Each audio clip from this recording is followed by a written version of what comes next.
தேங்காய் வந்து முக்கண்ணி. ஒரு தேங்காய் ஒரு மனிதனை பலி கொடுக்குற மாதிரி, ஒரு நமக்கு வர்ற பிரச்சனைகளை பலி கொடுக்குற மாதிரி.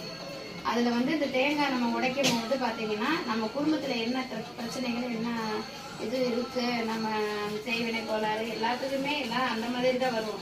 மற்ற கோயிலாம் போனோமா சாமி கும்பிடலாம். இதுல வந்து இப்போ வந்து பார்க்கும்போது கெட்ட சக்திகள் இருக்கு, நம்ம உள்ளாவது கெட்டது இருக்கு அப்படிங்கிறத இதை பார்க்கறது. இங்க வர்றது அருள் வாக்குங்கிறது அதுதான். நம்ம சாமி என்னைக்குமே நம்ம மற்ற கோயில், மாரியம்மா கோயில், விநாயகர் கோயில், அப்புறம் பார்த்தீங்கன்னா முருகர் கோயில், அதுக்கெல்லாம் நம்மளோட இஷ்ட தெய்வங்கள். அதை பார்த்து நம்ம தேடி போறோம். இங்க வந்து பாத்தீங்கன்னா நம்ம வச்சிருக்க சமயபுரத்தமா கருப்பு சாமி, சங்கிலி கருப்பு, வேறாபுரி கருப்பு தான் வச்சிருக்கோம். மெயின் வந்து கொண்டாட்டமா. இந்த ஊர் நம்ம திருப்பூர் மாவட்டத்துக்கே பெரியவங்க அவங்க தான். ஆமா, அதனால நம்ம அவங்க எல்லாத்தையும் வச்சுதான் நம்ம தேங்காய் உடைக்கிறோம். அதனாலதான் கோயிலுக்கு போயிட்டு ஏன் அந்த அர்ச்சனை தேங்காய் உடைக்க சொல்றாங்கன்னா நம்ம பிரச்சனைகளை அதை நம்ம உடைக்கும் போது சரியாகி கொடுக்கறதுக்கு. அப்புறம் பாத்துக்கிட்டீங்கன்னா இந்த தேங்காய் வந்து நம்ம அழுகி போயிடுச்சு, ஐயோ நம்ம தேங்காய் வாங்கி கொடுத்து அழுகி போயிடுச்சுன்ட்டு கவலைப்படாதீங்க. எந்த கோயிலுக்கு போனாலும் அந்த தேங்காய் அழுகி இருக்குன்னா நம்ம பிரச்சனைகள் வந்து இன்னையோட முடியுது. அப்படி அந்த மாதிரி இந்த இடத்துல நிறைய பேருக்கு நடந்திருக்கு. அது அவங்க பிரச்சனையும் தீர்ந்துதான் இந்த இடத்துக்கு வந்திருக்காங்க. எவ்வளவு எல்லாமே பாத்தீங்கன்னா இந்த பிரச்சனைகளை தீர்த்தி கொடுக்கறதுக்கு தான் வர்றாங்க. அதே மாதிரி கால்நடையா இருக்கட்டும், நம்ம மனுஷனா இருக்கட்டும், யாரா இருந்தாலும் பிரச்சனையே தீர்த்து கொடுக்குற இடம் தான் சமயபுரத்தமா. சமயத்துல வந்து காக்குறவதான் அவ. அந்த சமயத்துல காக்குறவளுக்கே ஒரு சோதனை தெரியும் தானே என்னன்ட்டு எல்லாத்துக்கும் தெரியும். கோயில வந்து இது வாடகை இடத்துல நம்ம இருக்கோம், இடத்த வந்து நீங்க மாத்திக்கங்க, நாங்க வந்து உடைச்சு கட்ட போறோம்னு சொன்னாங்க. அதனால நாங்க இடம் தேடிட்டு பார்த்துட்டு வெளியே தேடிட்டு இருக்கோம். எனக்கு பாத்தீங்கன்னா அம்மா கொடுத்த உத்தரவு இந்த சுத்து வட்டாரத்துலதான் நான் இருப்பேன்னு கொடுக்குறாங்க. இந்த சுத்து விட்டா வட்டாரத்துலதான் நாங்களும் தேடுறோம். கைக்கு கூடி வருது, கடைசியில அது வேற ஏதாவது அதுல பிரச்சனையா இருக்கு. இடத்துக்கு தரவங்க பிரச்சனை கொஞ்சம் சோதனையா இல்ல அவங்க எனக்கு காட்டுற சோதனையாங்கிறது எனக்கு தெரியல. அவளுக்குதான் எல்லாமே தெரியும். ஏன்னா நான் முழுக்க அவங்களதான் நம்பி இருக்கேன். நான் இதுலதான் வந்து நிக்கணும், இப்படி பண்ணணுங்கிறது இல்ல. என்னை இந்த இடத்துல கொண்டு வந்து உட்கார வச்சுட்டாங்க. இதுக்குதான் நான் செய்யறேன்.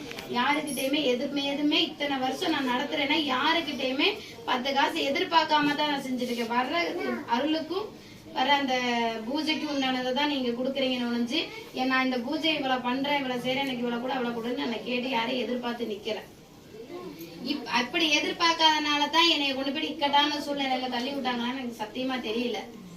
நீ வந்து வரவங்க எல்லாமே உன்னைய வந்து, ஆனா நிறைய பேர் ஏமாத்திடுறாங்க. என்னன்னா வந்து பாக்குறாங்க, சரியான இந்த சைடை திரும்பி பார்க்க மாட்டேங்கிறாங்க. அப்ப கொஞ்ச நாள் சென்று என்னங்க நாங்க வந்து கொஞ்ச நாள் சரியா இருந்துச்சுங்க, அப்புறம் சரியாக மாட்டேங்குது அப்படிங்கிறாங்க. அப்ப அந்த கொஞ்ச நாளைக்கு நீ மறந்துட்ட, நல்லா நிலையுமே மறந்துட்ட. நம்ம போன இடம் எப்படி, நம்ம எந்த நிலையில இருந்தோம், இப்ப எந்த நிலையில நம்ம இருக்கோம் அப்படிங்கறத அவங்க நினைக்கிறது இல்லை. அந்த தெய்வங்கிறது நம்ம கருப்பைங்கிறது விளையாடுறதுக்கு உண்டான சக்தியே கிடையாது.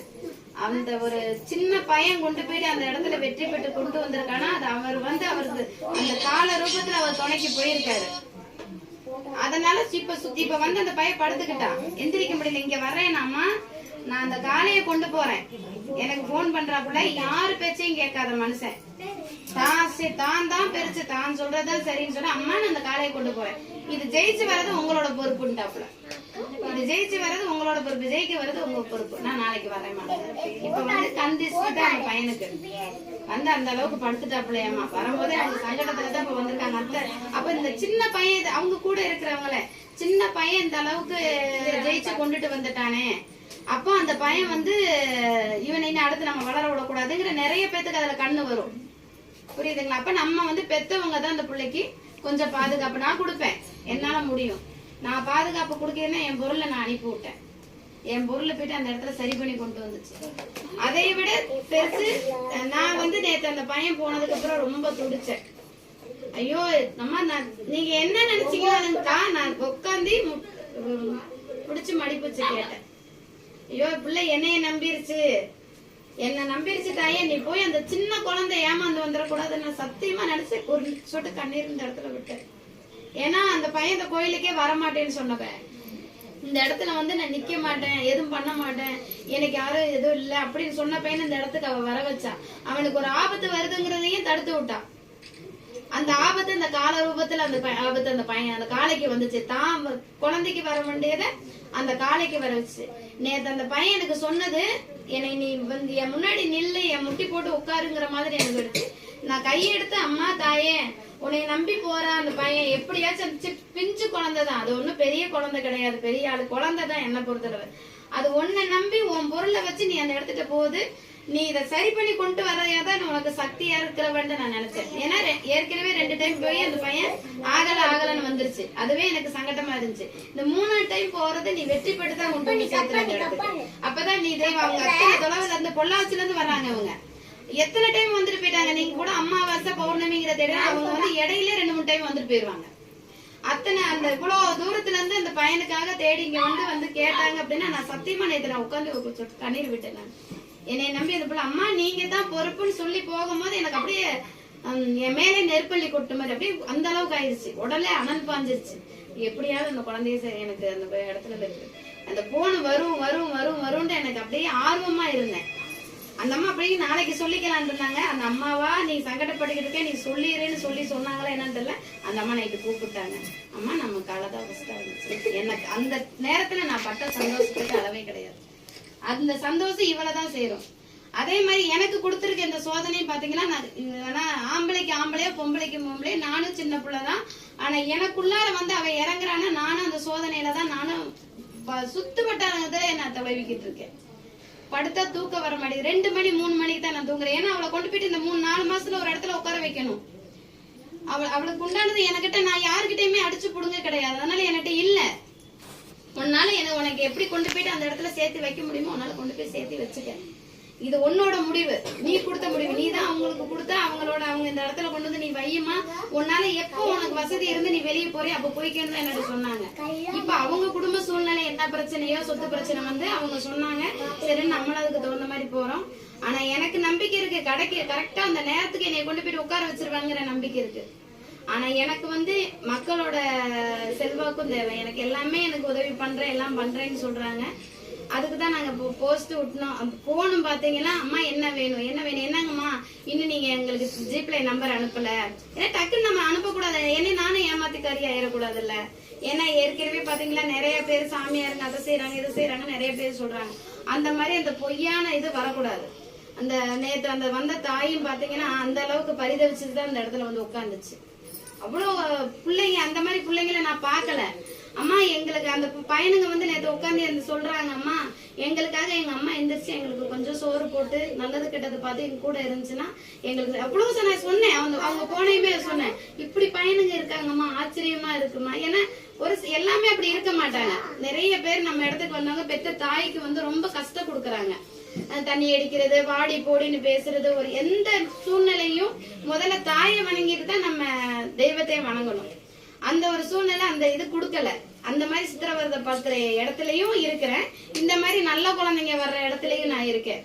அந்த குழந்தை வந்து அம்மா கல்யாணம் நடக்க போதுமா, வீடு கட்டிட்டு இருக்கோம், அம்மா இந்த சூழ்நிலையில இருக்காங்க, எப்படியாவது நீங்க சரி பண்ணி கொடுத்துருங்கம்மா. அந்த அம்மா அந்த கருப்பைனா எங்களை காப்பாத்தணும். அந்த அம்மா எங்களுக்கு எந்த பயனுமே அவங்களா சோறாக்கி அவங்களா சாப்பிட்டு அவங்களா இருக்கும்போது எவ்வளவு வேதனை. அப்ப அவங்க தாய் அந்த இடத்துல இருந்து ஒரு வேற சோறு போட்டு கொடுக்குறாங்கன்னு இல்லையா ஆக்கி வச்சுட்டு குழந்தைங்க வரும்போது நல்ல வாசாமீன் எந்திரிச்சு சுறுசுறுப்பா எந்திரிச்சு போனா அதுங்களுக்கு ஒரு ஆசை. அந்த ஆசை அந்த பையனுக்கு இழந்துருச்சு.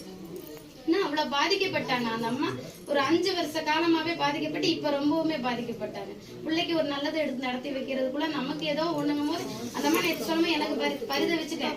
தாயே நீ இருந்தா பாத்துக்க, அந்த குழந்தைக்கு அந்த தாய்க்கு நல்ல வழியை கொடுத்து நல்லதை ஆக்கி அந்த உடம்பு தேகம் இன்னுமே பாத்தீங்கன்னா அந்த அம்மாவோட உடம்புல வந்து மற்ற பிரச்சனைகள் எல்லாம் தீர்ந்தாலும் அந்த அலர்ஜி சம்பந்தப்பட்டது உள்ளுக்கு இருக்கு. அதுக்கு நாங்க ஒரு ஆகத்தை போட்டு சரி பண்ணி கொடுத்துருவோம். அந்த பிரச்சனையை நான் சரி பண்ணி கொடுத்துருவேன். அந்த நம்ம எண்ணெய்ங்கிறது மேல படும் போதே உடம்புல பொறியா வர ஆரம்பிக்குது. நான் அதை 2-3 டைம் நோட் பண்ணிட்டேன். பார்க்கும்போது அந்த பிரச்சனை எனக்கு சரி பண்ணி அந்த பையனுக்கு ஒரு நல்லது நடத்தி இந்த இடத்துல வந்து அம்மா எனக்கு வந்து நல்ல முறையில எங்க மருமகளை நான் தான் வரவேற்றேன், நான் தான் பண்ணினேன்னு சொன்னா ரொம்ப சந்தோஷம். நான் இந்த இடத்துல இருந்து போகிறதுக்குள்ளார அந்த அம்மா நல்லா இருக்கணும். அதுதான் எனக்கு முக்கியம். அதனாலதான் நான் வந்து இப்ப நம்ம இதுலயும் நான் போட்டேன், அம்மா உங்களால முடிஞ்சதை எனக்கு செய்யுங்க. அதே மாதிரி யூடியூப் எல்லாமே கேக்குறாங்க எனக்கு, அம்மா இந்த மாதிரி ஜிப்ளை நம்பர் அனுப்புங்க இருங்க. எனக்கு வந்து இன்னும் இடம் வந்து செட் ஆகாதனால எதுவுமே பண்ணாம இருக்கேன். அதுக்கு முன்னாடி மத்தவங்க காசு நமக்கு வேண்டாம். இடன்னு ரெடி ஆகி நாங்க ஒரு 10 ரூபா அங்க கொடுத்தேன்னா அதுக்கப்புறம் அந்த உங்களோட காசு வேணும்னு இப்ப ரெடி ஆயிருச்சு. கொஞ்சம் கொஞ்சம் ஓரளவுக்கு பேசிட்டு இந்த நாளைக்கு 4 ரெடி பண்ணிடுவோம். இதுக்கு வந்து உங்க எல்லாத்தோட ஆதரவு எனக்கு தேவை. உங்களால முடிஞ்சது எதை வேணுமா பண்ணுங்க, உங்களால என்ன முடியுமோ அது பண்ணுங்க. அதே மாதிரி இந்த யூடியூப்லயும் நம்ம போட்டிருக்கோம், இன்ஸ்டால, நம்ம ஃபேஸ்புக் எல்லாத்துலயும்